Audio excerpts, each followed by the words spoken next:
কোনো দিবসকে কেন্দ্র করে আওয়ামী লীগের কেউ দেশে কোনো সন্ত্রাসী কার্যক্রম বা কোনো ধরনের নৈরাজ্য সৃষ্টির চেষ্টা করলে তা কঠোরভাবে প্রতিহত করা হবে বলে ঘোষণা দিয়েছেন বিএনপির আন্তর্জাতিক বিষয়ক কমিটির সদস্য ইঞ্জিনিয়ার ইশরাক হোসেন।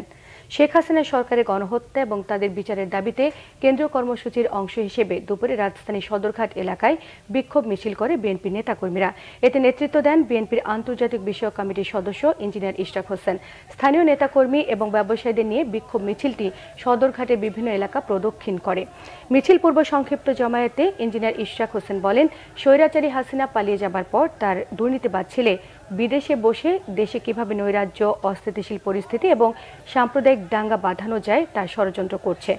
উপস্থিত ব্যবসায়ীদের নির্ভয়ে ব্যবসা বাণিজ্য চালিয়ে যাবার আশ্বাস দিয়ে তিনি বিএনপি নেতাকর্মীদের ব্যবসায়ীদের পাশে থাকার আহ্বান জানান।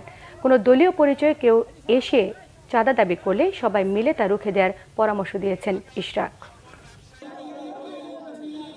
আগামী কোনো দিবসকে ঘেরাও কেন্দ্র করে যদি আওয়ামী সন্ত্রাসীরা কোনো ধরনের বিশৃঙ্খলা, নৈরাজ্য চালানোর চেষ্টা করে, সকলে মিলে তাদেরকে প্রতিহত করতে হবে। আমরা দ্রুততম সময়ে বাংলাদেশের স্বাভাবিক অবস্থায় ফিরিয়ে নিয়ে যেতে চাই, বাংলাদেশের শান্তি শৃঙ্খলা আবার বজায় রাখতে চাই।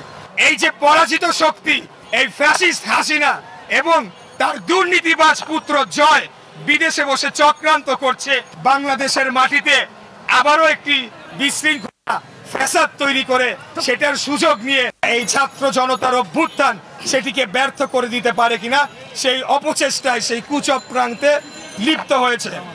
আমরা বাংলাদেশ জাতীয়তাবাদী দল, আমরা এটাকে মোকাবেলা করার জন্য সর্বাত্মকভাবে মাঠে থাকব।